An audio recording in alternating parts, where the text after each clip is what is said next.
사실 이 과학계에서는 그 헌법 얘기를 많이 하거든요. 헌법에 그 과학이 경제의 하부 구조로 좀 들어가 있는 거에 대해서 과학 발전에 대한 어,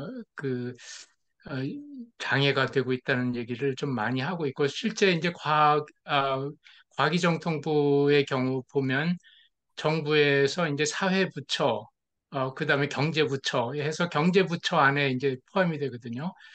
그러면 여러 가지로 당장 경제적으로 이득이 없으면 과학을 하지 말아야 된다는 그런 논리가 좀 있어서 굉장히 좀 어려움이 좀 있는 그런 상황인 것 같습니다. 그게 과학이나 뭐 우주도 마찬가지죠. 그래서 그런 것들이 사실 장기적으로 보면 다 경제적으로 이익이 되는데 그걸 단기적으로 보면 경제와 무관하게 뭐 인류의 지식을 확장한다든가 이런 가치도 충분히 있는데 그런 가치를 좀 같이 볼 수 없는 그런 어, 뭐랄까 분위기가 조성되는 거에 대해서는 좀 우려가 많은 것 같습니다. 하여튼 우주 관련해서는 기본적으로 좀 깊은 철학을 바탕으로 뭐 정책이나 이런 거버넌스가 정립돼야 되지 않나 하는 그런 좋은 말씀 주신 것 같습니다. 아, 이어서 어, 토론해 주실 분이 일단 조항이 에, 원장님 말씀 주시고 한 10분쯤 말씀 주시고 김성환 의원님께서 들어오셨네요. 안녕하세요, 의원님. 네, 안녕하세요. 예, 먼저 조항희 원장님 한 10분 말씀 주시고 또 김성환 의원님께서 한 10분 말씀 주시고 그다음에 토론을 본격적으로 좀 하도록 하겠습니다. 예, 네, 조항희 원장님. 우주센터를 맡고 있는 조항입니다. 아, 간략히 앞에서 그 우주가 초창기에 대한민국에 시작한 걸 좀 간략히 설명드리고 시작을 하도록 하겠습니다. 제가 좀 더 말씀드리고 싶은 것은 첫 번째 우주의 특성을 좀 말씀드리고 싶고요. 두 번째는 나사가 탄생할 때 어떻게 탄생했는가, 그리고 그래서 그런 원자 철학을 갖게 됐는가를 말씀드리고 싶고, 그다음에 우주항공청의 아이들은 어떻게 나왔는가, 세 가지 정도 말씀드리고 시간이 있으면 몇 가지 좀 말씀드릴까 합니다. 들어가기 전에 우리나라에서 우주 개발은 과학자가 주도를 했어. 처음에 그러니까 1987년도에 천문우주과학연구소에서 처음으로 우주를 시작을 했습니다. 그래서 천문학자 주도로 우주 개발이 시작되었고요. 그 당시에 과학기술처에서는 우주에 대한 관심이 없었습니다. 그런데 천문우주과학연구소에서 과학기술처에 제안을 하고 설득을 해서 우주가 시작이 됐고요. 그때 처음으로 천문우주과학연구소의 우주과학연구실이 만들어졌습니다. 제가 우주과학연구실 제1기 멤버입니다. 그래서 이제 그리고 3년 있다가 항공우주연구원이 이제 탄생을 하게 되는 배경이 있었습니다. 그러다 보니까 우리나라의 우주 개발은 기본적으로 R&D 중심으로 흘러갔던 것이 사실인 것 같습니다. 그게 이제 초창기에 우리의 그 우주 개발 시작이었고요. 우주의 특성은 이런 것 같습니다. 첫 번째, 현재 우주의 특성은 첫 번째가 B2G입니다. B2G가 전체의 80% 이상을 차지하고 있습니다. 이 말씀은 정부가 예산을 지급하지만 정부가 곧 시장입니다. 그러니까 정부가 시장 역할을 잘하면 관련된 산업이 성장을 하고 과학도 성장하지만 정부가 그걸 못하게 되면 그냥 R&D만 하는 형태로 남게 됩니다. 그다음에 두 번째는 이제 그, 그 시장 자체가 우주 관련 시장 자체가 가장 큰 시장은 우주 서비스 시장입니다. 전체 시장 100%에서 우주 시장이 35% 차지하고 있고요. 그다음에 우주 서비스를 하기 위한 지상 시설과 장비가 있는데 이게 한 35%를 차지합니다. 근데 우리가 지금 하려고 하는 이송과 발사체는 시장에서 8%밖에 안 됩니다. 우리 8%를 놓고 지금 여러 가지 감로를박이 벌어지고 있는 상황이 되겠고요. 그래서 현재 국내에서도 여러 기업에서 위성 우주 서비스와 그다음에 그 관련된 장비 시장을 좀 활성화하자는 얘기를 많이 하고 있는데 국내에서 위성 서비스 장비 쪽에 가장 많이 팔리는 게 위성 셋톱박스입니다. 이게 한 1조 이상 지금 매출을 올리고 있는 상황인데요. 이게 요즘 태그 감소하는 추세에 있는 것 같습니다. 그다음에 이제 이런 상황에서 이제 우리나라 발사체와 위성의 경쟁력을 어떻게 올릴 것인가 하는 측면이 존재를 하고 있고요. 근데 앞에서 말씀드렸듯이 우리가 R&D를 중심으로 하다 보니까 발생했던 문제가 우주개발에 투입되는 예산이 전부 정부 연구개발비입니다. 정부 연구개발비는 우리가 하는 방식이 연구개발 협약 방식입니다. 이게 국내 기업들이 굉장히 어려움을 겪고 있는데 이 문제 때문에 기업이 요구하는 것은 조달 계약을 해달라고 요구를 하고 있습니다. 근데 연구개발 협약을 하게 되면 기업에서는 매출로 잡히지 않고 손실로 잡힙니다. 그리고 정부 조건이 매칭 펀드를 요구를 하고 있습니다. 그래서 국내 스타트업 기업이라든가 중견기업도 굉장히 어려움을 호소하고 있고 조달 계약을 해달라고 하는데요. 이유는 이런 것 같습니다. 우리가 그 천리안 위성이라든가 환경 위성 있는데요. 천리안 위성은 우리 기상 위성이 되겠습니다. 그다음에 환경 위성이 있는데요. 이런 위성들은 정부가 대국민 서비스를 하는 실제 사용하는 위성이거든요. 근데 이거를 연구개발 예산 비용을 통해서 그저 개발을 하고 있고 서비스를 하고 있습니다. 그래서 기업들은 이거를 조달 계획 앞으로 열어달라 하는 그 요구들이 존재하는 거죠. 그러니까 대체 위성 같은 경우는 기업들이 얼마 생산할 수 있기 때문에 조달 계약을 해달라는 게 기업들의 요구 사항이 되겠습니다. 그다음 우리가 얼마 누리호가 성공을 했습니다만은 누리호가 세계 시장에 진출하기 너무 비쌉니다. 스페이스X와 경쟁을 할 수가 없는 가격이거든요. 스페이스X는 앞으로 톤당 100달러 이하로 목표를 하고 있지만 누리호 같은 경우는 킬로그램당 수십만 달러를 들여야지만 발사할 수 있는 그런 가격대이기 때문에 앞으로 가성비를 어떻게 높일 것이냐에 따라서 우리 그 발사체 세계 발사체 시장에 들어갈 거냐 말 거냐는 상황이 존재를 하게 되겠습니다. 최근에 그런데 국내에 그 발사체 관련 스타트업 기업이 대여섯 개 생겨났습니다. 이쪽은 주로 소형 발사체 시장인데 이들 기업들도 지금 고민을 많이 하고 있습니다. 국내에서 이런 그 소형 발사체를 사용할 수요가 있는지, 그다음에 소형 발사체를 쌀 수 있는 발사장이 존재하는지 그런 문제들을 제기를 하고 있고요. 앞에서 말씀드렸던 뉴스페이스가 등장했다고 말씀하셨는데 뉴스페이스는 이겁니다. 정부의 독과점 시장이 붕괴되기 시작했다는 것이 되겠습니다. 그래서 민간 시장이 활성화되고 있고 민간의 자금이 계속 이게 쪽 우주개발 쪽 진입을 하고 있습니다. 그 대표적인 예가 이제 실리콘밸리에 성공한 사업가들 예를 들면 아마존의 베조스라든가 앨런 머스크라든가 이런 분들이 이제 우주 쪽에 투자를 하고 있고 실리콘밸리는 구글이든 아마존 모든 그 기업들이 우주에 투자를 하고 있습니다. 그러다 보니까 서비스 시장이 굉장히 지금 각광을 받고 있고 성장을 하고 있습니다. 스페이스X가 지금 저궤도의 저궤도 위성 통신을 위성 인터넷 통신을 시장을 구축하고 있는데 그 자체 타겟 시장이 1조 달러입니다. 그래서 그쪽은 민간 쪽에 서비스를 하겠다는 얘기 되겠고요. 그다음에 위성이 이제 2030년이 되면 2만 4천 개가 우주에 존재할 것 같습니다.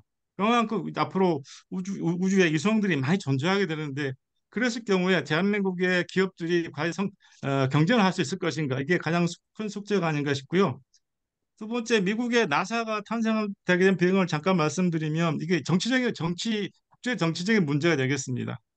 그러니까 1957년에 소련이 최초 인공위성을 쏘아 올렸지만 그 당시에 미국 정치권의 상황을 보면 미국 민주당이 1952년도에 우회를 탈환하기 시작합니다. 그래서 계속 이제 우회를 지배를 하고 있는데 대통령은 계속 공화당에서 나옵니다. 그 당시 아이젠하워가 대통령이 됐는데 그래서 민주당에서 굉장히 어려운 상황을 맞고 있었죠. 근데 그 당시 미국에서 정치권에서 불었던 게 메카시 열풍이 굉장히 크게 불었습니다. 그래서 공산주의 색출운동이 벌어졌고 그다음에 인종 분리 정책들이 진행되고 있었어요. 그래서 그 당시에 그래서 미국 국민들은 굉장히 이런 정책들의 필요감을 느끼고 있었어요. 그래서 그 소련이 위성을 쏘았을 때 아이젠하워는 굉장히 뭐랄까 큰 걱정을 안 했습니다. 그 당시에 미국 정보부는 소련의 그런 기술들이 그렇게 큰 영향이 있지 않다 판단했고 미국의 과학자들도 인류의 과학 발전을 위해서는 굉장히 훌륭한 일을 했다고 칭찬을 많이 했었습니다. 하지만 이게 그 당시에 민주당의 잔슨이 이거를 이제 정치적 의도로 만들죠. 그래가지고 소련의 기술이 미국을 앞서고 있고 이래서 제3세계 국가들이 소련을 기술적 우위 국가로 보고 있다는 이야기를 하고 또 하나 소련의 미사일이 미국 본토에 날아올 수 있다는 그런 어떤 의견을 제시하면서 갑자기 미국 언론들이 스페이스 쇼크라는 그 발언을 하기 시작합니다. 그러면서 이제 미국 내에서 여러 가지 국민들의 그 불만들이 속출을 하게 됩니다. 그래서 아이젠하워는 사실은 별로 나사를 만들고 싶지 않았어요. 근데 이제 그 당시에 민주당에 있는 잔슨 의원이 이거 의제를 주도를 해가지고 이걸 타개하기 위한 연구기관이 필요하다 하고 제안을 하게 됩니다. 그래서 아이젠하워가 그걸 받아들였습니다. 받아들였는데 조건이 있었어요. 아이젠하워는 우리는 소련과 달리 과학적 목적을 위한 민간 주도의 연구소를 만들어야 된다 하는 어떤 명제를 던졌습니다. 그로 인해서 나사는 지금까지 과학적 인류의 지식 확충에 대한 것들을 중심으로 그 연구 개발을 하고 있고 그렇게 이미 자신들의 정체성을 만들어가고 있는 것 같습니다. 그게 사실은 이제 그래서 초창기에 미국이 나사가 그렇게 성장을 했었는데요. 나사는 아폴로 프로그램 이후에 상당히 어려운 시기를 겪게 됩니다. 나사 초창기에 출범할 때 인력이 18,000명으로 시작을 했고요. 아폴로 프로그램이 시작될 때는 미국 정부 예산의 4%를 썼습니다. 그런데 아폴로 프로그램이 끝난 시점부터는 예산이 굉장히 많이 줄어들었어요. 그 나사가 생존 전략이 필요했습니다. 그래서 나사는 이걸 민간에게 상당 부분 해야 되겠다 해서 태동이 된 게 여러 가지 제도를 만들어서 민간에 기술도 제공하고 자금도 제공하게 됩니다. 그 영향을 받은 회사가 스페이스X가 되겠습니다.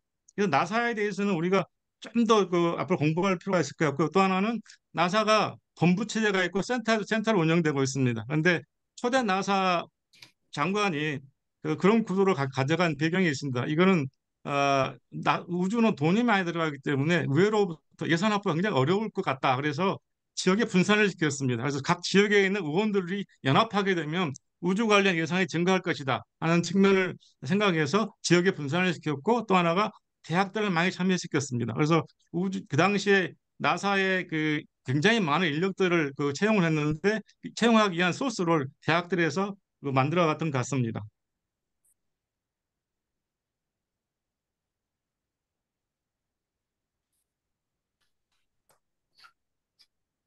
그다음에 이제 말씀드리고 싶은 것은 이제 국내 문제가 되겠는데요.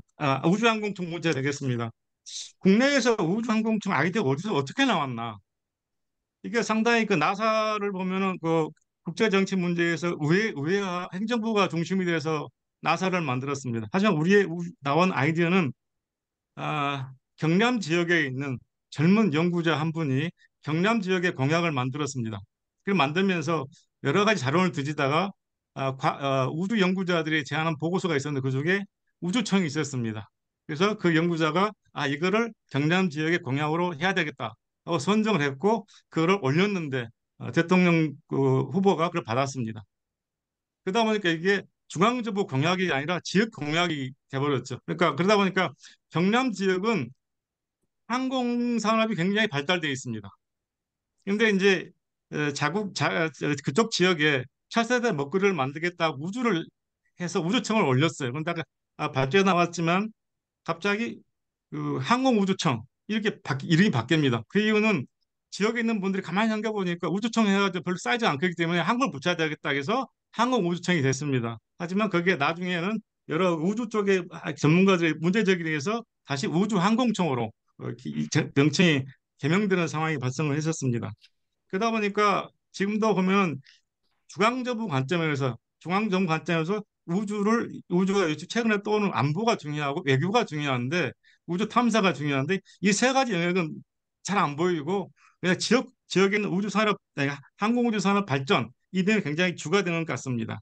그다음에 그러다 보니까 이걸 또 과기정통부가 우주를 주관하고 있기 때문에 과기정통부 예청으로 이렇게 만들자고 되어 있는 것 같습니다. 그런데 사실 스테이크홀더 굉장히 많습니다. 우리는 나사는 1958년에 만들어졌는데 그 당시에 우주는 처음 등장한 영역이었기 때문에 미국이 어느 정부 부처에서 우주를 안 했습니다. 그래서 나사는 설립 당시에서부터 모든 우주를 관장하게 되어 있습니다. 예를 들면 지금의 우주 농업, 우주 의료 이런 모든 것 지금 나사가 하고 있습니다.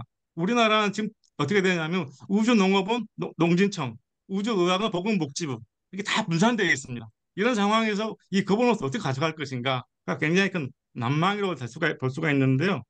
예를 들면 프랑스 같은 경우는 원래는 이제 그 과기 관련 부처에서 크네스라는 우주 관련 조직을 가지고 있었는데 최근에 안보가 중요하니까 국방부하고 과기 관련 부처가 공동으로 그 산하 조직을 컨트롤하는 형태가 되어 있고요. 일본과 같은 경우는 네 개의 관련 조직이 그 작사라는 연구기관을 운영을 하고 있습니다. 그래서 어찌 보면 우리가 멀티 컨트롤링 하는 것도 앞으로 대안으로 생각해 볼 수 있지 않을까 하는 생각이 들었고요. 그다음에 지금 우리가 그 우주 상청을 만들면서 놓치고 있는 것들이 몇 가지 있는데요. 그 앞에서 나왔지만 미국 예산에 우리가 100분의 1 쓰고 있습니다. 100분의 1 쓰고 있고 인력이 미국 나사에 비해서 우리가 항공우주연구는 한 1000명 정도의 인력이 있고요. 나사는 7만 명 정도 인력이 있습니다. 이거 결국 70분의 1 정도의 인력 규모가 되고요. 그러니까 전체 예산 대비 100분의 1이고요. 핵심 연구기관의 그 사람 비교는 70분의 1이 되겠습니다. 그런데 이런 상황에서 우리가 어디를 타겟팅해서 뭘 할 것인가를 찾아야 되는 아직 그게 잘 안 보이고 있고요. 그런 논의를 많이 안 했다는 것이 큰 문제가 아닌가 싶습니다. 그다음에 최근에는 이제 그 부처 영역 중에 특히 어, 민감한 게 외교부와 과기정통부의 싸움입니다. 우주 외교인데 뭐 이 분야가 외교는 외교부죠. 용어가 들어있기 때문에. 그래서 우주 외교, 과학기술 외교를 지금 외교부가 하겠다고 하고 있고요. 이에 대해서 과기정통부가 굉장히 반발하고 있는 상황이 되겠습니다. 그래서 예를 들면 금주에 두 개의 행사가 있었습니다. 외교부가 미국 국무부하고 나사하고해서 한미 우주 외교 포럼, 한미 우주 외교 우주 포럼을 했습니다. 이게 한미 동맹 70주년 기념으로 했고요. 어제 그제 어제와 오늘 과기정통부에서는 미 상무부하고 회의를 했습니다. 사실 미국 측에서 굉장히 난망했어요. 한국 두 개의 정부가 같은 주에 행사를 하는데 서로 협력을 안 하고 나눠서 하자고 그러니까 미국 정부에 굉장히 난색을 표명한 상황이 발생했는데 이런 것들이 앞으로 가면 갈수록 더 커질 거다. 또 예를 들면 방위산업청이 이제 금년에 쓰는 예산, 우주에 쓰는 예산이 한 4천억 정도 됩니다. 현재 과기부가 쓰고 있는 게 8천억인데요. 사실 우리 국방 쪽에 우주에서는 잘 공개가 안 되기 때문에 발표가 잘 안 되는데 방위산업청이 많이 쓸 때 6천억까지 썼습니다. 근데 앞으로 국내 위성이 140기까지 늘어날 텐데 현재 8기가 운영이 되고 있고요. 앞으로 140기가 운영이 될 텐데 이게 다 국방소입니다. 그렇다면 이게 수요가 나온 건 다 방위산업청 수요인데요. 그렇다면 전체 물량면에서 보면은 모든 축이 방위산업청으로 넘어갈 수밖에 없는 상황이 됩니다. 그런 상황에서 이런 현재 있는 청 시스템을 가지고 우리가 국방 쪽하고 어떻게 그 딜을 할 것이 조정을 할 것인지 문제가 발생할 수가 있는 거고요. 또 하나는 이제 국내 기업 중에서 우주 관광을 하겠다는 회사가 있어요. 그다음에 이제 앞에서 말씀한 140기 위성이 생기게 되면 우리가 1년에 몇 차례씩 뭐 발사체를 쏴야 되는데요. 지금 현재 발사체의 권한은 과기정통부 장관에게 있습니다. 그래서 지난번에 국방부에서 고체 발사체 쐈을 때 그 허가 문제 때문에 굉장히 골치가 아팠습니다. 사실은 국방부에서 먼저 발사를 하고 과기부 장관 허락을 받지 않고 먼저 발사를 했었어요. 그래서 그럴 때문에 국방부하고 과기부하고 굉장히 큰 갈등이 존재를 했었는데 앞으로도 그렇게 할 것인가? 앞으로 군에서 그 필요한 수많은 위성을 쏠 텐데 그때마다 과기부 장관 허락을 받아야 되는 것인가? 그다음에 민간이 우주로 나갈 때 우주 관광 갈 때 그러면 그것도 과기부 장관 허락을 맡아야 되는가? 이게 문제가 존재를 합니다. 미국 같은 경우 트럼프 정부에서 모든 발사 권한을 그 미 국토부로 이관을 했습니다. 그래서 국토부 쪽에서 하고 군 쪽만 국방부에서 하는 걸로 이관화 정책을 취했었는데 이것도 이제 우리가 앞으로 준비를 해야 되는 상황이 되게 있고요. 그래서 기업들이 요구하는 것들이 굉장히 좀 많은 상황인데 이것도 어떻게 담아낼 것인가 문제인 것 같습니다. 그래서 우주항공청이 나와 있는 그 그림을 보게 되면 그 그림에서 이렇게 복잡한 난제들 어떻게 풀어낼 것인가가 저는 걱정이 되고 있고요. 이런 걸 왜 이렇게 그 전문가들한테 공개적으로 논의를 안 하는지 잘 모르겠습니다. 나사가 만들어질 때도 미국 정부는 이걸 맥킨지에게 나사라는 조직을 만들 텐데 어떻게 해서 저기서 컨설팅을 받게 됐는데 우리 지금 우주항공청에서 컨설팅 리포트도 없는 것 같아요. 제가 찾아볼 없어요. 그래서 그렇다면 어떻게 이게 나왔는지 안을 잘 모르겠습니다. 사실 솔직히 저는 그 저희 센터 쪽에 우주 관련 모든 정보가 들어오긴 오는데 그런 리포트 정보는 없는 것 같습니다. 그게 상당히 그게 아쉽다는 생각이 들었고요. 그다음에 이제 국방부에서 수요가 굉장히 조금 정리 좀 부탁드립니다. 시간이 많이 네네네. 흘러서. 네.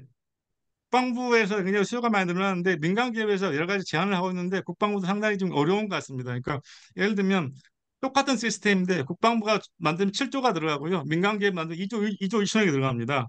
이에 대해서 어떻게 할 것인지 이제 정부 차원 논의가 필요한데 논의도 안 되고 있는 것 같고 그래서 앞으로 우주항공시장 어떤 거버넌스 조직이 만들어지게 되면 그 조직에서 뭘 할 것인지 어떤 철학 운영할 것인지 뭐에 중점을 둘 것인지 우리는 어디를 타겟으로 나갈 것인지 이거에 대한 것들을 설정해 두지 않으면 굉장히 복잡한 거버넌스 구조가 되겠다고 생각합니다. 감사합니다. 예, 감사합니다. 아마 과기정통부에서 그 국가우주정책연구센터에 좀 자문을 구했어야 되지 않나 하는 생각이 좀 드는데 하여튼 예, 잘 들었습니다.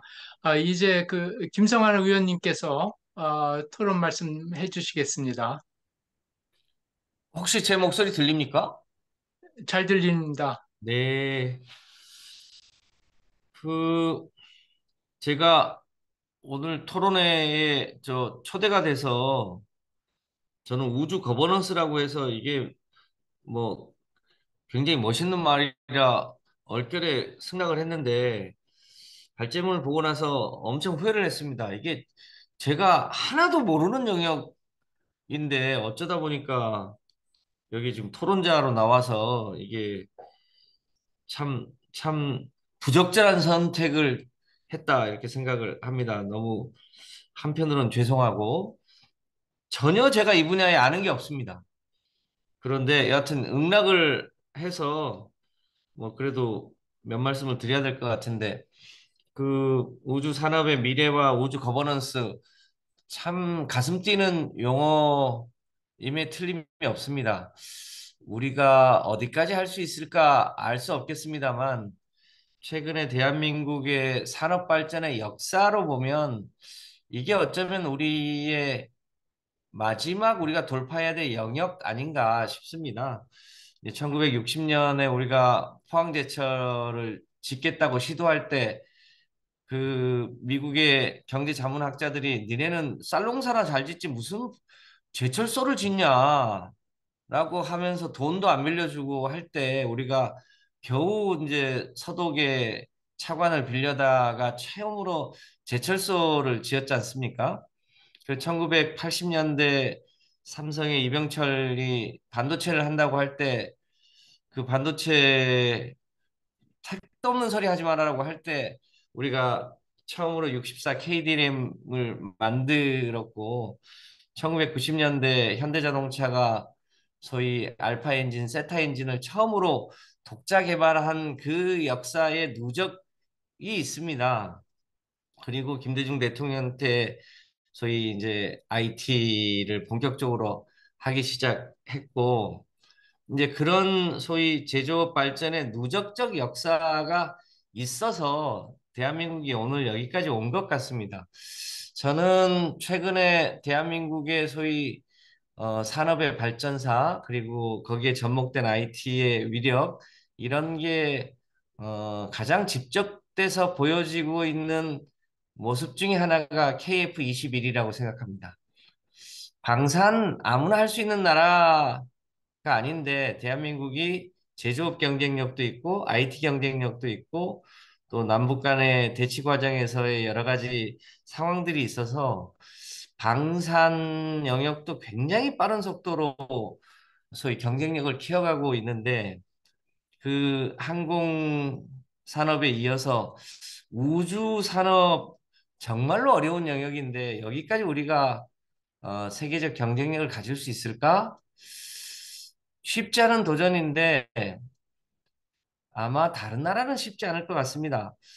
뭐 잘 아시겠습니다만 최근에 구글이 전 세계를 지배하고 있습니다.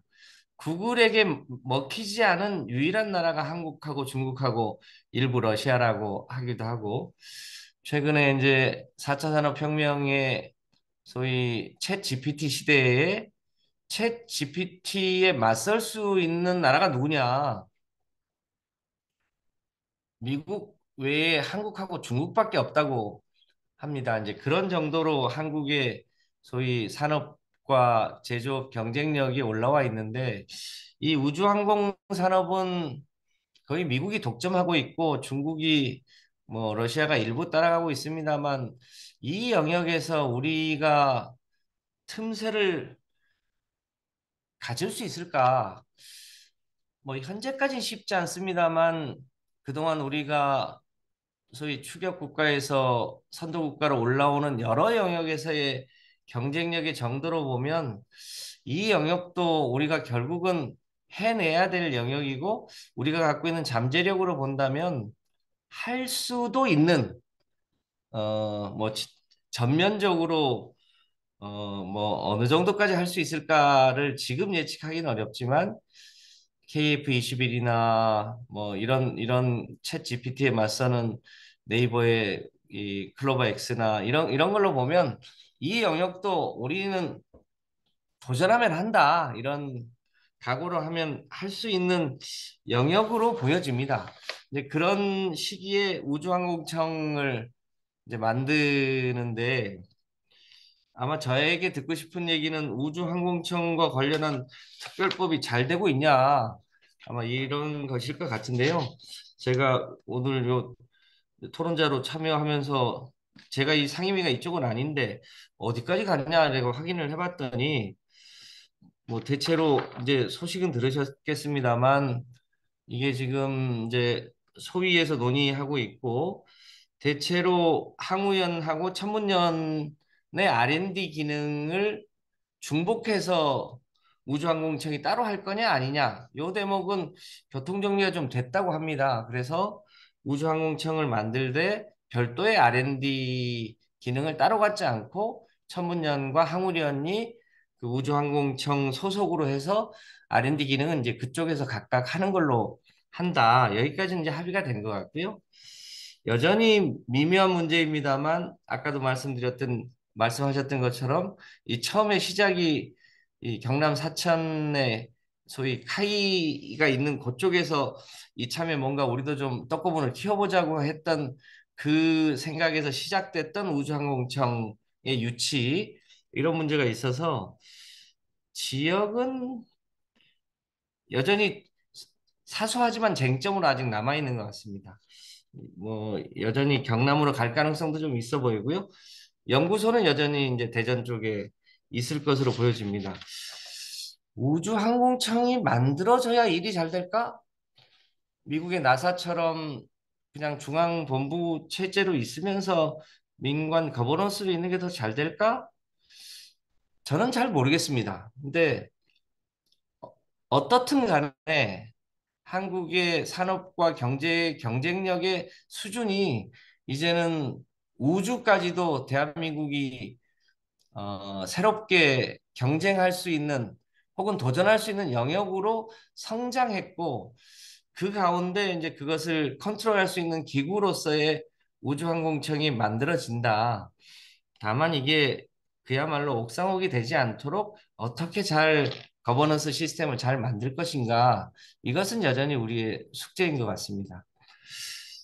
저는 이제 이 분야는 제가 이제 잘 모르는 분야인데 제가 이제 개인적으로 우주에 대한 관심이 참 많기는 합니다. 그러니까 실제로 우리는 어디서 왔는가, 어떻게 시작됐는가, 이렇게 따지고 보면 138억 년 전에 빅뱅이 있었고, 그 빅뱅 후에 최초의 물질이 만들어지고, 빛이 있었고, 소위 이제 그 화학의 주기율표에 나오는 것처럼 수소와 헬륨이 처음으로 만들어지고, 그리고 별이 탄생하고, 우주가 만들어지고, 그런 이제 변화의 역사가 있었고, 그리고 46억 년 전에 우리 태양계가 만들어지고, 그리고 그 세 번째 행성에 우리가 있고, 생명의 역사가 있고, 진화의 역사가 있는데, 그 최근 100년사로 보면, 최근에 100년 전만 해도 우리 은하가 우주의 전부였다고 알았다는 거 아닙니까? 근데 이제 1929년에 허블이 이 우리 은하가 전부가 아닌 게비요. 다른 은하도 있는 것 같아.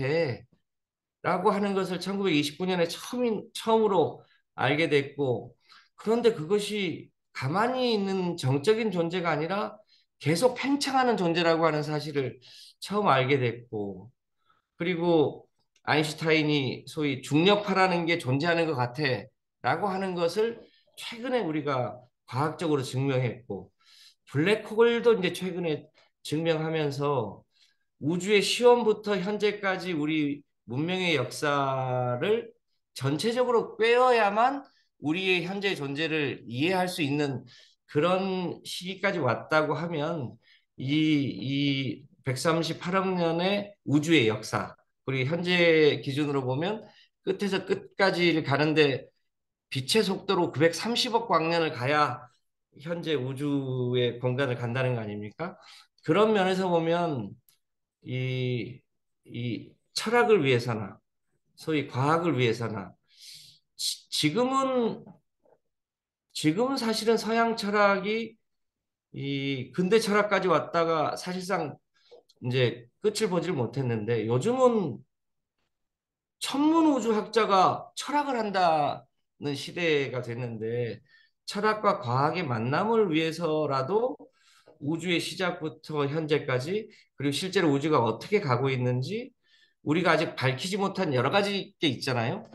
소위 이제 암흑 에너지, 암흑 물질, 그리고 우리가 알고 있는 물질의 세계를 포함한 이 우주가 갖고 있는 이 뭐랄까 우리의 존재의 이유, 이런 거를 밝히는 문제 역시 결국 우주에 대한 탐구 혹은 도전, 이런 과정을 거쳐야 하는 것이기 때문에, 그런 면에서 보면 우주항공청 혹은 그런 것을 계기로 한 우주에 대한 탐구, 또 그것을 경제적으로 활용하는 영역, 여러 가지 것이 이제는 뭐 우리와 다른 선진국의 몫이 아니라 실제로 대한민국의 여러 우주에 대한 관련되어 있는 분들, 또 새로운 철학자들, 또 새로운 물질을 연구하는 분들, 이런 분들이 해야 될 여러 가지 숙제가 이 속에 있는 것 같다고 생각이 됩니다.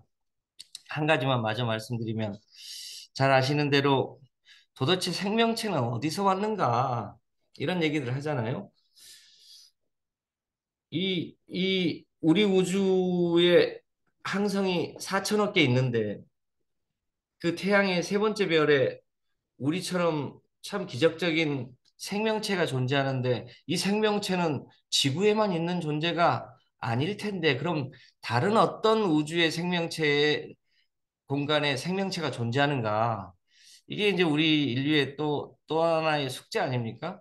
이제 그런 면에서 그 목성의 그 두 번째 행성인 유로파에 생명체가 있을 수 있어서 이제 또 탐사선을 보낸다고 하는데, 이런 이 넓은 우주 공간에 여러 가지 아직 우리가 풀지 못했던 문제들, 계속 우주는 팽창하는지, 우주의 팽창의 암흑 에너지, 암흑 물질은 도대체 어디서 존재하는지, 그 속에 우리 인류는 지금은 지구를 떠나기는 어렵지만 장차 이 지구가 이제 50억 년 남은 건데, 50억 년 전후에 우리는 이 지구를 떠나서 다른 나비족이 사는 아바타 그런 데로 이전할 수 있는지, 이런 등등의 문제를 이제는 뭐 상상이나 영화 속의 문제가 아니라 대한민국이 주도적으로 풀어나갈 수 있는 이제 그런 시점이 되었다. 이런 면에서 이 우주항공청이 만들어지는 계기를 통해서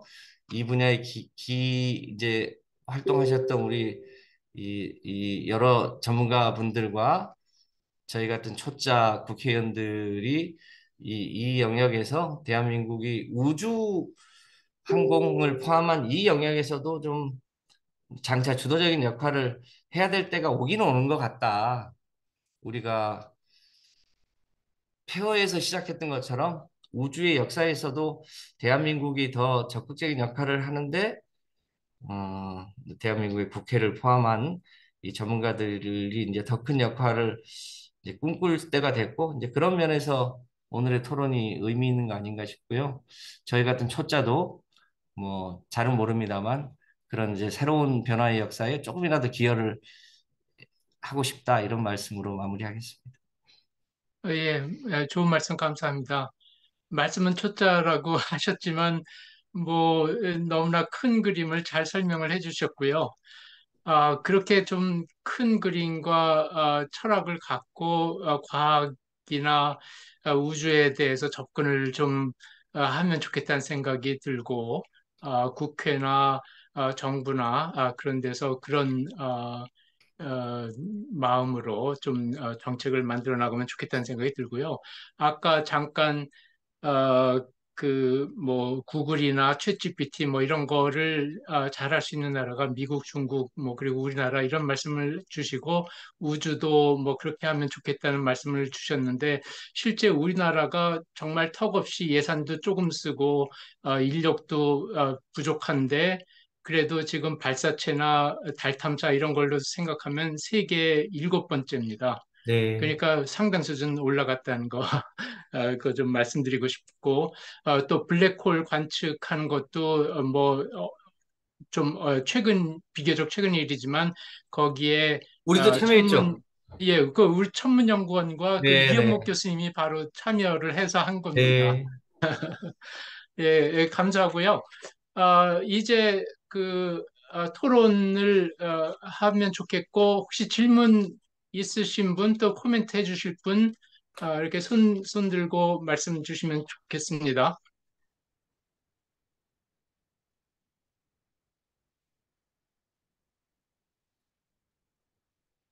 혹시 임춘택 교수님이 분야가 좀, 그래도 가까운가요? 예, 예. 예, 제가 좀 몇 가지 코멘트 좀 드리겠습니다. 저는 저 아리랑 5호 우리나라 최초의 정찰위성이죠. 아리랑 5호 개발을 제가 참여를 했습니다. 그래서 한 국방과학연구소에서 8년 정도 그 위성 개발 관련해서 이렇게 하면서 국방부를 이렇게 빼놓고 이런 걸 논의를 참 많이 하는구나. 그런 걸 그때 많이 봤고, 그리고 국방부는 그냥 결정적인 때 그 일부 안 하면 안 되는 협의나 하지 일상적인 것은 별로 협의하고 싶어 하지 않습니다. 국방부는 딴 데하고. 그래서 그건 미국도 마찬가지더라고요. 그래서 뭐 아까 조항희 원장님도 요거 지적을 하셨고 이게 문제이기도 하고 이게 현실이 인정해야 되는 측면도 있고 그런 것 같아요. 그러니까 국방부뿐이 아니라 실은 국정원도 이 우주 개발의 중요한 주체거든요. 그 실제 그 정찰위성 개발할 때 국방부 국정원이 이제 안보부처로서 참여를 했고 그다음에 외교부는 그냥 도와주는 정도 부수적 역할, 국제협력 같은 거 할 때 그런 기능적 역할 정도만 사실 한 거고요. 수요부처는 미국도 그렇고 우리도 그렇고 이 국방부 국정원 이게 정보 쪽 이쪽이거든요. 이게 가장 크고요. 그리고 이제 우리는 이제 통신 쪽이 좀 있다 보니까 이제 통신 관련된 수요가 그 일부 있고 미국 같은 경우는 농업이나 이런 데 상당히 그 수요가 크고요. 그래서 이게 크게 보면 안보부처, 경제부처, 그리고 이제 연구개발도 중요하기 때문에 과학부처 이렇게 3개 그 부처들이 우주개발과는 관련이 되는 것 같습니다. 그래서 저는 우주청 할 만큼 예산 규모나 일액 좀 이런 것은 사실 아니지 않나. 이건 맥시멈으로 봐야 한 국 정도 급이고 현실적으로 한 과급 정도에서 할 그 일 수준으로 보이거든요. 그래서 뭐 이건 일종의 과학기술계 그 표를 의식한 그런 정치 포퓰리즘으로 우주청 논의까지 결국 가게 된 거 아니냐. 그래서 뭐 갈 수야 있죠 뭐 법제처도 뭐 한 국 정도 급인데 그냥 그 법원의 사람들 힘 세니까 그냥 그렇게 그 척까지 만든 거잖아요. 그러니까 뭐 그런 식으로 해서 갈 수는 있죠. 근데 음 그 좀 약간 허장성세가 좀 많다 그런 생각이 좀 들었고요. 저는 우리 그동안 추진해 오면서 몇 가지 좀 문제, 우리 역사 속에서 그거 좀 말씀드리면 예를 들면 발사체 같은 경우는 전형적으로 아까 그 소개도 했지만 국방부가 이미 다 갖고 있는 기술이거든요. 국방과학연구소 통해서 상당히 갖고 있는 기술인데 이제 산업부나 과기부와 국방부 워낙 협조가 안 되다 보니까 산업과기부 쪽에서 그냥 따로 한 거예요. 따로 하면서 이제 지금이야 이제 그 독립적인 발사체 할 만큼 이렇게 되긴 했죠. 근데 시간도 많이 걸리고 예산도 많이 들고 실패도 많이 했던 이유는 이미 우리가 그 했던 그 노하우가 있는 국방부 쪽을 배제하고 그렇게 했기 때문에 그런 거 아닌가. 그래서 그거 할 때 구체적으로 그 항공우주연구원장 하시던 분들, 뭐 이런 분들하고도 제가 여러 차례 여러 정부에서 하면서 아니 왜 국방부 쪽 그 협력해서 하지 않냐. 근데 실은 역대 항공우주연구원 여러 사람이 국방부 그 국방과학 연구소에서 그 하시던 분들이 나가가지고 거기서 한 거거든요. 뭐 백홍렬 뭐 이런 분들 뭐 이주진 다 국방과학 연구소 연구원 출신들이거든요. 옛날에 꼭 키스트 나와서 여기저기 했듯이. 그래서 그랬으면서도 실제 협력은 잘 안 되는. 그래서 위에서 아무리 거버넌스 만들고 해도 실제 그 연구 현장에서 이렇게 협력들이 안 되고 그게 한국의 지금주 우주개발 역사에 되고 있는 겁니다. 이제 그런 부분이 하나가 있고요. 그다음 우리는 우주개발 초점이 참 잘못 맞춰졌다. 제가 영국서 2년 동안 이제 우주개발 업체에서 이제 일을 했거든요. 거기 하면서 이렇게 보니까 우리는 지금 발사체 굉장히 투자를 많이 하는데 아시다시피 발사체는 시장이 굉장히 포화되어 있고 시장으로 보자면 발사체는 절대 하면 안 되는 그런 거거든요. 다만 이제 이게 국가 안보하고 관련이 되니까 그리고 이게 우리나라는 보여주기식으로 많이 해요. 발사체 하면 뭐가 멋있어 보이잖아요. 번쩍하고 막 올라가고 소리도 나고 그러니까 결국 이 정치적인 목적으로 발사체 중심으로 우리가 이렇게 많이 한 것이지 시장을 보고 한 건 이건 전혀 아닙니다. 이건 그런 거고 그리고 이제 우리가 위성체라고 얘기하지만 위성체는 이제 크게 우리가 이름도 실은 잘못 붙인 건데 본체와 탑재체로 구성되어 있거든요. 본체란 말은 굉장히 어 이게 마치 중심인 것처럼 오해를 하게 만듭니다. 이제 영어는 플랫폼이고 탑재체가 페이로드인데 플랫폼은 부가가치가 한 20%이 정도밖에 안 됩니다. 탑재체가 한 80%예요. 훨씬 비싸요. 그리고 그건 안 주고요. 근데 플랫폼은 아주 흔한 기술입니다. 뭐 태양전지, 배터리 뭐 이런 것들이기 때문에 통신 뭐 링크 이런 거기 때문에 그냥 여기 이제 공통으로 쓰이는 거고 아주 싼 거예요. 한번 만들면 그다음 개발도 할 필요도 없을 만큼 간단한 거고 페이로드가 비싸고 매번 개발해야 되고 근데 이건 어려운 거니까 안 해요. 그리고 항우연이 못하니까 또 안 하게 되는 거예요. 그러니까 항우연 독재 체제로 또 해놓으니까 항우연이 자기 하고 싶은 대로 계획 세우고 그걸 국가 우주개발을 반영하고 자기 하고 싶은 만큼 해요. 꼭 우리나라 연구개발자들 다른 분야도 마찬가지인데 그렇게 그런 식으로 하다 보니까 부가가치가 거의 없는 그런 쪽으로만 지난 20 몇 년 동안 투자를 해왔다. 플랫폼 중심으로. 그래서 페이로드 중심으로 당연히 가야 되고 이건 과기부보다는 실은 수요 부처들 그러니까 국방부나 국정원이나 그다음에 이제 저 통신 쪽이나 그다음에 그러니까 기상청 뭐 이런 데들이 이제 담당하는 데거든 탑재체는 그러다 보니까 이제 이쪽이 예산도 잘 지원도 안 되고 이 권한 갖고 있는 이제 항우연 과기부 쪽에서는 이쪽 중심으로만 투자를 하게 되고 그래서 굉장히 의사결정 구조가 왜곡되어 있는 거죠. 이건 꼭 시장의 문제가 아니라 우리 국가가 해야 될 제대로 된 투자 예산 자체가 너무 적기도 하지만 그걸 효율이 거의 안 나는 쪽으로만 그동안 투자를 좀 많이 해왔다. 그래서 저는 뭐 우주청 논의하면서 오히려 정작 중요한 이런 얘기는 쏙 빠져버리고 전부 면죄부 주고 그냥 넘어가게 돼서 참 안타깝게 생각합니다. 그러니까 우리나라에서는 뭐 제대로 된 그 민간 분야가 나올 수가 없죠. 왜냐하면 미국도 결국은 오랫동안 국가가 육성을 해서 많은 업체들이 참여하고 해서 경쟁력이 생기니까 그 기반으로 해서 이제 민간이 참여하고 이제 거기에 자본이 투자되고 이제 여러 벤처가 들어오고 그렇게 했던 건데 우리 경우는 거의 경쟁력이 없거든요. 지금 보면은 이게 세치레가이가 그나마 나가서 한 것은 여기하고 전혀 무관하게 했기 때문에 가능한 겁니다. 그리고 아예 그 개발 방식 자체를 바꿔서 했고요. 그래서 이런 문제가 좀 해결이 좀 돼야 될 것 같고요. 그리고 하나만 지적하고 저 그냥 끝내면 전공 문제가 하나 있습니다. 그러니까 이게 크게 보면 천문학이나 이런 쪽은 과학적이고 그러니까 국가가 주도해서 당연히 해줘야 되고 이쪽은 상업 논리 같은 걸 개입하면 오히려 훨씬 해롭기 때문에 하면 안 되고 또 하나는 이제 국방부 국정원을 이런 데를 중심으로 한 국가 수요가 있거든요.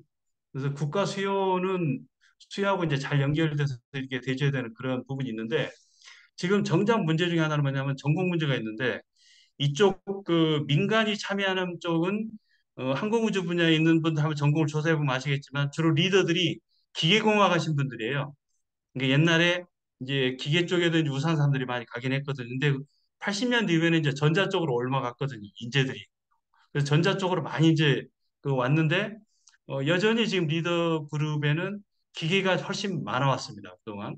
그러다 보니까 이게 그 개발 계획 같은 거 세우거나 할 때 굉장히 그 눈에 보이는 거 중심으로 뭘 해요. 부가가치 높은 전자나 정보나 이런 쪽은 아까 우주 서비스도 말씀하셨는데 대부분 눈에 안 보이는 것들이거든요. 이쪽이 훨씬 부가가치가 높거든요. 우주 분야도.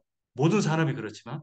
근데 그런 전환이 자동차도 그렇고 우주 분야도 그렇고 항공 분야도 그렇고 우리나라가 참 잘 안 이루어집니다. 이게 눈에 보이는 것 중심으로 기계공학 중심으로 그리고 그게 또 정치권하고 그게 잘 맞고요. 그래서 이해도 잘 되니까.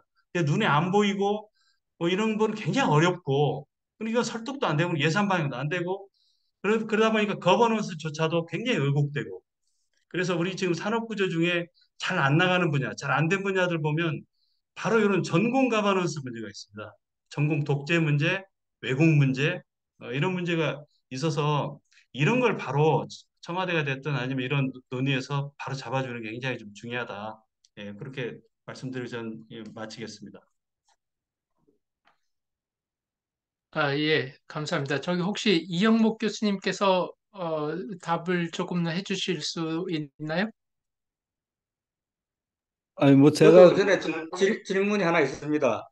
예예 잠깐 짧게 될까요? 예예 아, 제가 오늘 저 발제한 게 저는 행정학이 전공인데 행정학 중에 국가로운 산업정책에서 아주 요즘 관심 분야입니다. 의외로 이 분야가.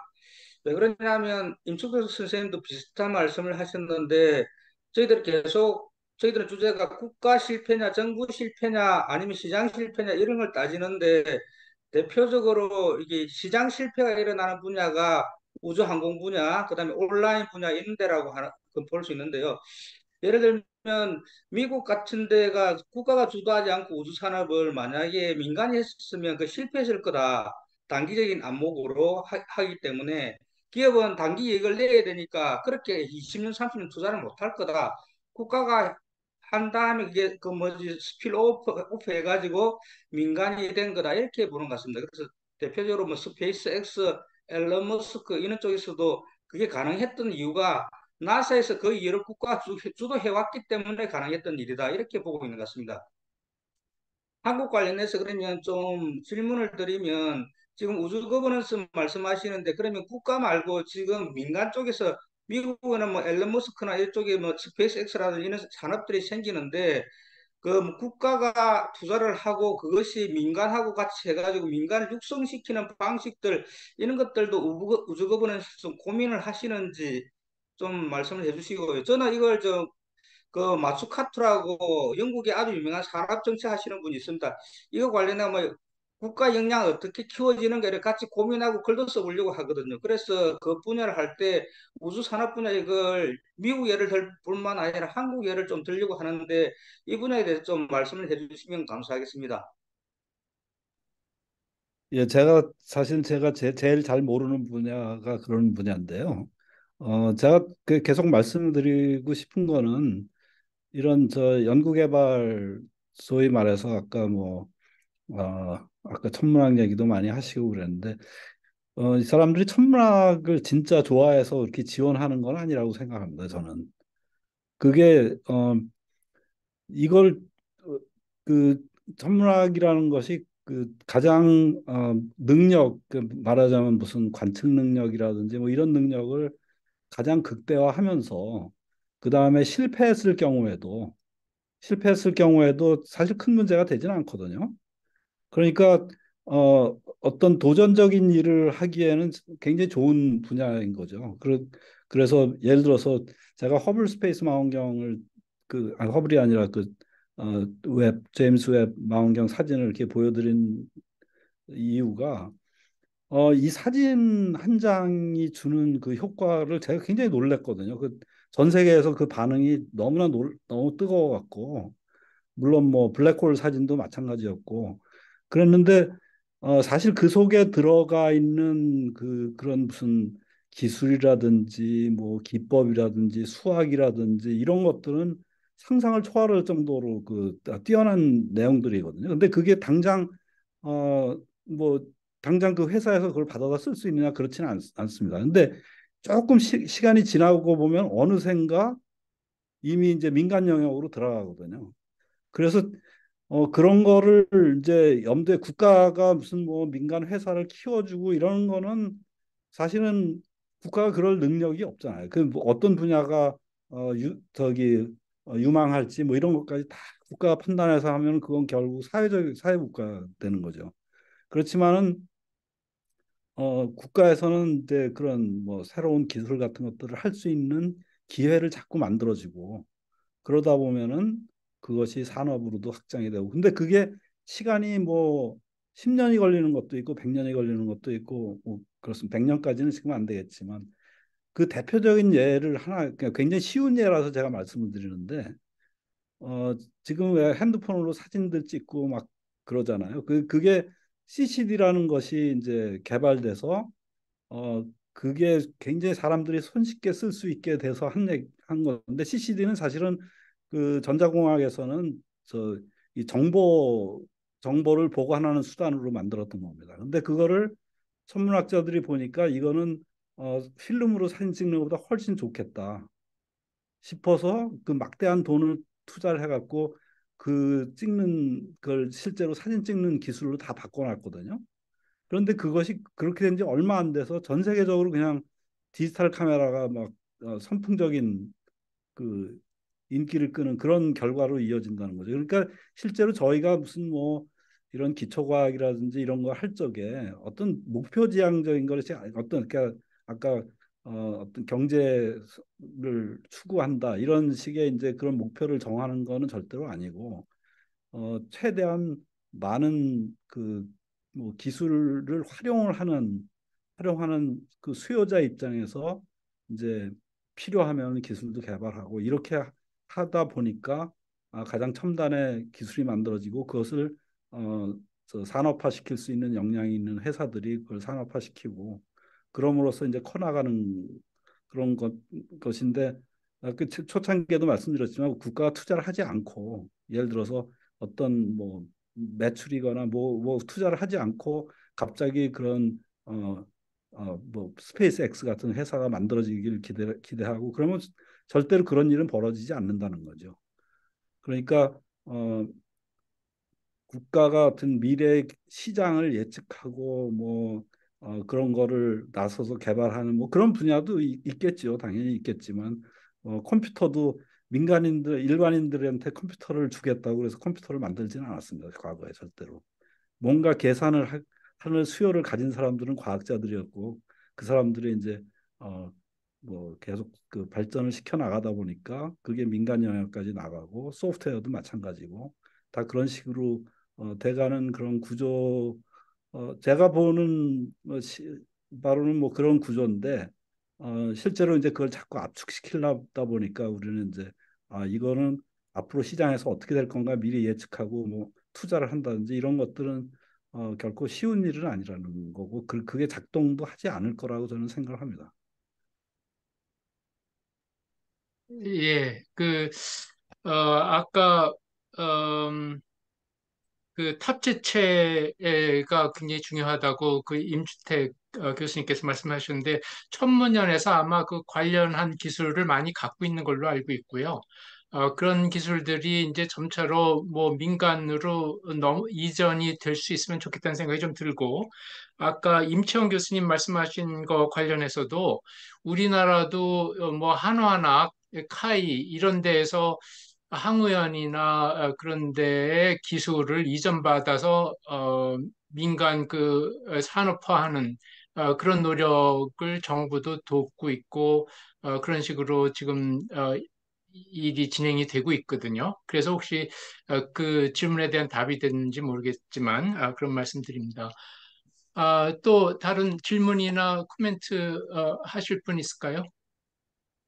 네, 이렇게 임추택 교수님 질문하셨는데 사실은 그 ADD하고 항우연하고 상당히 그 협조가 잘 안 되거든요. 과거에 보면 그 천안 상록회관에서 모여서 미팅을 한 적이 있었는데요. 거기서 소리 논쟁이 붙으면서 험하게 싸웠어요. 그 뒤로 서로 그 안 보는 사이가 돼버렸고요. 그다음에 그 문재인 대통령께서 2번 정도 이야기했어요. 향후연과 ADD가 그렇게 협력을 못 한다면서 2번을 말씀하셨어요. 근데 그 대통령께 말씀하셨는데 둘이 협력이 안 돼. 그런 상황이고요. 근데 이제 그 앞에서 정확히 말씀해 주셨어요. 국방 수요는 아마 그 에디드가 개발한 고체 발사체가 있는데요. 그게 아마 금년 말쯤에 한번 다시 재시험 발사를 할 것 같습니다. 하게 되면 그 성공하게 되면 국방 수요의 유성은 다 국방에서 에디드 개발한 발사체로 쏠 것 같아요. 그래서 이제 그 항우연의 발사체 어디다 쓸 거냐 이게 문제가 나오거든요. 근데 이쪽 수가 굉장히 적습니다. 국방에서는 항우연을 갖고 있는 발사체 이렇게 신경을 안 쓰는 것 같고요. 오히려 민간에서 만드는 소형 발사체 쪽 일부 좀 고려하는 같은 생각이 들었습니다. 그다음에 말씀 주신 페이로드가 굉장히 큰 부가가치입니다. 우리가 천리안이 기상위성인데요. 기상위성에 들어가는 페이로드 하나가 600억, 1000억 정도 합니다. 근데 이거는 세계 독점입니다. 미국에 있는 조그만 회사가 만드는데 이거는 기술이 전혀 공개가 안 됩니다. 그러니까 일본도 그렇고 다 사다 씁니다. 어쩔 수 없는 상황이고 환경위성이 있습니다. 환경위성들이 다양한 센서들이 있는데 이 센서가 다 우리 사다 쓰고 있습니다. 그러니까 이게 원래 기업인들하고 이야기해보면 국내 수요 굉장히 제한적이기 때문에 이거를 개발할 필요가 없다고 또 이야기를 하시는 분도 계시기도 하고요. 네, 대신 이제 그 앞에서 말씀드렸지만 앞으로 국방 수요가 120기에서 140기 정도 위성 수요가 나오기 때문에 사 쪽에 관련된 센서들을 국내 기업들이 할 수 있는 영역이 생깁니다. 그래서 그쪽으로 기업이 지금 진입하려고 하고 있는 걸로 알고 있습니다. 그다음 임채영 교수님 말씀하셨던 거는 이제 마츠카토가 이게 임무 중심에 대한 그 나사의 그 프로그램들이 어떻게 기업에 임팩트를 줬는가에 대한 논문들을 많이 발표하고 계시는데, 근데 우리도 이제 나사가 했던 코츠 프로그램이 있는데요. 그러니까 어떤 정부 프로그램에 대해서 일괄 계약을 해준다든가 기업에게 그래서 기업에 어떤 시장을 열어주는 방식인데요. 그거에 대해서 국내에서도 지금 논의는 되고 있는데 그래서 이거는 과학기술로 물량이 저할 수가 없고요. 국방부 쪽에서는 고민하고 있는 것 같습니다. 예를 들면 그 번들 계약이라 해가지고 발사체를 10개를 묶어서 한 번에 계약하는 방식이라든가 그렇게 하게 되면 민간 기업이 그 수요가 존재하기 때문에 시장에 들어올 수 있는 상황이 되거든요. 그래서 그 국방 쪽에서는 번들 계약을 좀 논의를 하고 있는 걸로 알고 있습니다. 네.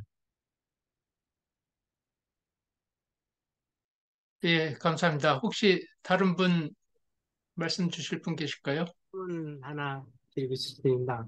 예, 예. 김기봉 교수님. 예, 좀 발표하고는 좀 다른 맥락인데요. 우주청 설립과 연관해서 우주 거버넌스를 얘기하셨잖아요. 근데 일반적으로 우주 거버넌스라고 하면은 우주를 어떻게 거버넌스 할 것인가라고도 생각할 수 있다고 생각이 되거든요. 지금 인공위성도 너무나 많고 우주 쓰레기 문제도 있고 과연 이 우주를 탐험을 옛날 신대륙 탐험하듯이 국가 간의 경쟁을 하고 영역 싸움 하는 방향으로 가는 게 언제까지 이렇게 할 것인가? 예를 들면 유발 하라리 사피엔스 책에 보면 그런 우화가 하나 나와요. 그 아폴론 우주선이 달 탐험하기 위해서 이게 우주인들을 이제 사막에다 훈련하는데 어느 인디언이 와가지고 자기가 꼭 자기 선조의 그 전설에 의하면 달에 가면 우리 선조가 살고 있는데 이 사람들한테 이 메시지 좀 꼭 전달해 달라. 알아들 수 없는 말을 계속 외우게 해서 나중에 가서 이제 그 우주인이 인디언을 만나서 그 말이 무슨 말이냐고 물어본 거예요. 그랬더니 이 사람들 말 절대로 믿지 마라. 그럼 우리처럼 된다. 이 말이라는 거예요. 과연 이런 상태로 갔었을 때 미국하고 인도, 중국 경쟁하고 그다음에 화성 트랜스포밍하고 이렇게 됐을 때 이게 우주 차원에서도 거버넌스가 필요할 것 같거든요. 우리한테 좀 배부른 소리긴 하지만 누군가는 이런 문제 제기를 해가지고 뭔가 근대처럼 이게 우주 가지고 식민지 생탄전 하는 방식으로 하면 안 될 것 같아요. 우리가 이제 인류세에서 멀티 행성 종으로도 갈 수가 있는데 이런 문제에 대해서는 생각하는 건 없는가요? 제가 뭐 자세히는 잘 모릅니다만은 사실은 그런 문제까지 어, 접근을 하기 위해서라도 뭔가 정부를 대변하는 기구가 꼭 필요하긴 합니다.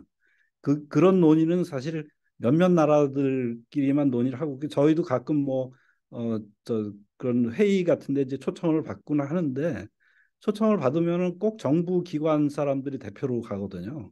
근데 그분들은 전혀 모르는 내용들이라서 가서 그냥 뭐 구경만 하고 그다음에 연구원들 한두 명 데리고 가서 그 사람 뭐 무슨 얘기냐 뭐 이런 정도 파악하고 오는 그리고 가끔 보면은 그런 제안도 해요. 각 국가별로 책임 있는 일을 이제 제안도 합니다. 사실 우주 쓰레기 문제도 있고 그러기 때문에 그렇게 뭐 이렇게 마구 던지고 그런 상황은 아니고 적어도 그 선진국이라고 하면은 그런 책임 있는 문제에 대해서도 다들 그 논의를 해야 되거든요.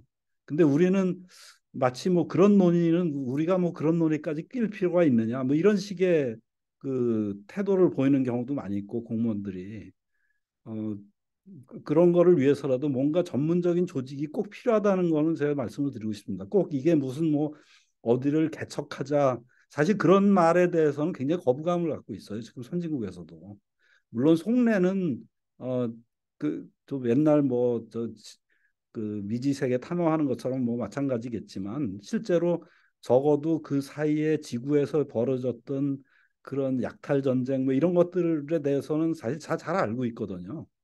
그러니까 그런 것들이 반복 안 되게 하기 위한 어쨌든 적어도 표면적으로는 그런 것도 굉장히 조심하고 있고 달 표면을 어떻게 뭐 공유할 것인가 이런 문제 사실 그런 것들이 제일 성공적으로 된 게 남극이잖아요.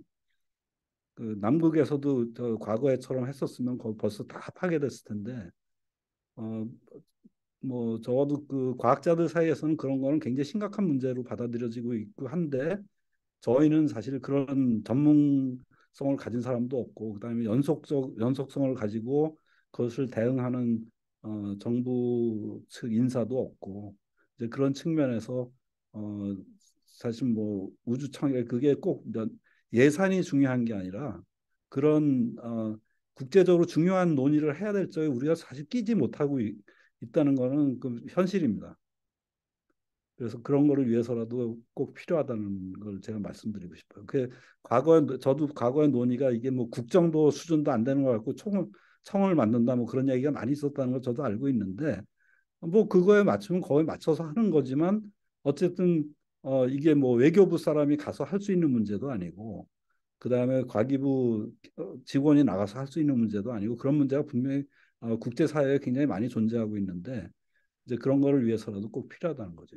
꼭 로켓을 발사하자 이런 뜻이 아니고요. 예, 오늘 뭐 결론을 낼 수 있는 문제는 전혀 아닌 것 같고 앞으로 계속 논의를 하고 우리나라의 역할에 대해서도 좀 관련 분야에 계신 전문가 분들께서 좀 꾸준히 목소리를 높여주시는 것도 필요할 것 같습니다. 지금 시간이 다 됐는데 혹시 뭐 마지막으로 꼭 이렇게 하고 싶으신 말씀 있으면 주시고 아니면 혹시 성경경 위원장님 말씀 주셔도 좋을 것 같고 마지막으로 박능호 대표님 좀 말씀하시고 마치면 될까요? 제가 지금 이거를 아까 컴퓨터에서 이렇게 하다가 지금은 저 휴대폰으로 옮겼는데요. 어, 여러분 그 말씀 잘 들었는데 에, 이게 그 지금 첫 번째 오늘 드는 느낌은 이 과제가 지금 전 세계적으로도 매우 중요한 과제가 되고 있는데 방향을 좀 잘 잡는 일이 매우 중요한 것 같습니다.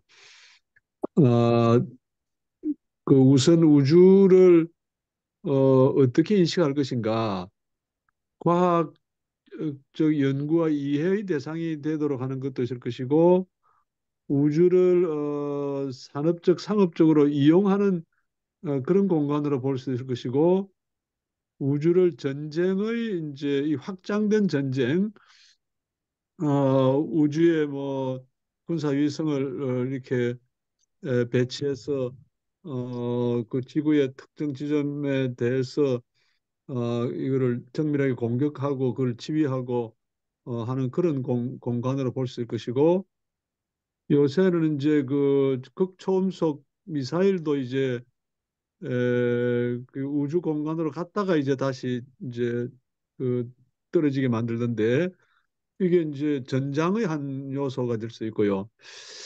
그다음에 이제 아까 김기봉 교수님이 지난번에도 몇 번 말씀하셨는데 이미 우주의 우주 쓰레기가 도저히 감당할 수 없을 정도로 지금 위성이 돌고 있고 또 그 혈액이 다 이제 상실된 위성이 또 돌아다니는 것도 있고 우주에서 뭐가 이렇게 사고가 나서 깨져서 파편이 흘러다니는 것도 있고 이게 우주가 이제 이 어떤 인간이 마치 자연계에 대해서 무차별적으로 자연계를 이용하고 황폐화시키고 했듯이 지금 그런 일이 사실상 지금 진행되고 있기 때문에 우주 거버넌스라는 걸 얘기를 할 때 단순히 어떤 국가 정책의 연장으로서 그거를 이용하기 위한 기본적으로는 이용하기 위한 그런 어떤 대상으로 생각하고 우주 진출의 어떤 경쟁을 하듯이 지금 지구 온난화 때문에 북극해가 북극 쪽이 이제 빙하가 녹아내리는데 이거를 어떻게 다시 이거를 피해를 최소화하고 그 온난화가 가속화되는 걸 어떻게 막을 거냐를 고민하는 것보다는 북극해가 뚫리니까 이거를 항로가 단축이 되고 이거를 어떻게 이용할 건가 심지어는 뭐 러시아는 뭐 무슨 그 북극해 밑에다가 뭘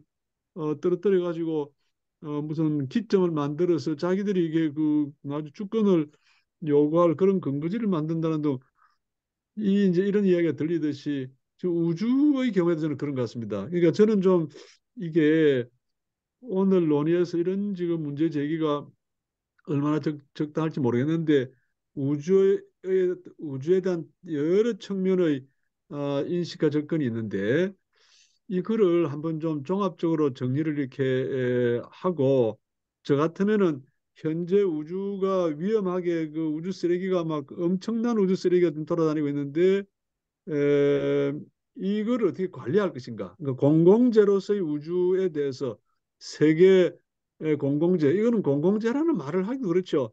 자연이 이 천지 창조가 이루어져서 우리는 자연 속에서 이렇게 생명체가 탄생한 건데 자연 날개를 우습게 알고 모든 걸 다 이용하려 하니까 지금 보복을 당하고 있지 않습니까? 그러니까 우주를 뭐 지구 생명이라는 그런 그 생명권 이런 뭐 이야기도 이렇게 하던데요. 우주를 보존이라는 차원에서 함부로 손대서는 안 된다는 차원에서 이걸 어떻게 지키고 지금까지 잘못된 어떤 문제들 앞으로 이거를 제대로 관리하지 않으면은 우주에 대한 어떤 그런 그 법규가 필요할지도 모르죠. 이거 안 되면은 앞으로는 우주가 황폐해질 거는 시간 문제라고 보기 때문에 여기에 대한 거버넌스를 분명히 하고 이것이 지켜진 어떤 조건 속에서 우주를 어떻게 활용할 것이냐. 저는 이렇게 가는 게 순서라고 보는데 지금 인류의 어떤 그 인식의 수준이나 또 그 어떤 그 욕망이랄까요? 탐욕이랄까요? 또 어떤 지배하고자 하는 어떤 그런 어떤 동기들이 너무 지금 강해서 그런 거는 온데간도 없고 지금 논의 진행되는 게 어쨌든 제가 볼 때는 이 우선순위에 대한 문제, 인식에 대한 문제를 한번 제대로 좀 정리를 해야 안 되겠나 계속 그런 생각을 했고 오늘 아마 이제 발제하시고 토론하시는 분들은 대개 그 현안이 되고 있는 어떤 주제들을 중심으로 말씀하시기 때문에 그런 문제는 조금 좀 약하게 다뤄지다 생각이 드는데 어쨌든 제 소감 삼아 앞으로 이런 논의를 좀 한다면은 그런 논의를 좀 본격적으로 좀 할 필요가 있겠나. 만약 이 논의가 지금 진행되지 않으면은 저는 삽시간에 지금 문제 무슨 저 뭐 일론 머스크가 뭐 스페이스 X 한다 하고 뭐 그러면 지금 하나도 무슨 우주 사업 한다 하고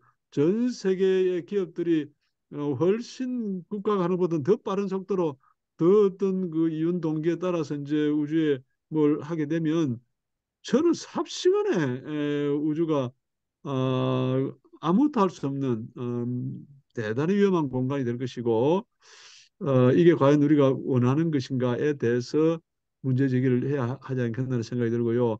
이런 문제 제기도 언제 한번 좀 전문가가 계시면 한번 발제도 듣고 토론해 주면 좋겠습니다. 제가 지금 드리는 말씀이 오늘 주제하고 너무 좀 어긋나서 미안합니다. 이상입니다. 뭐 지금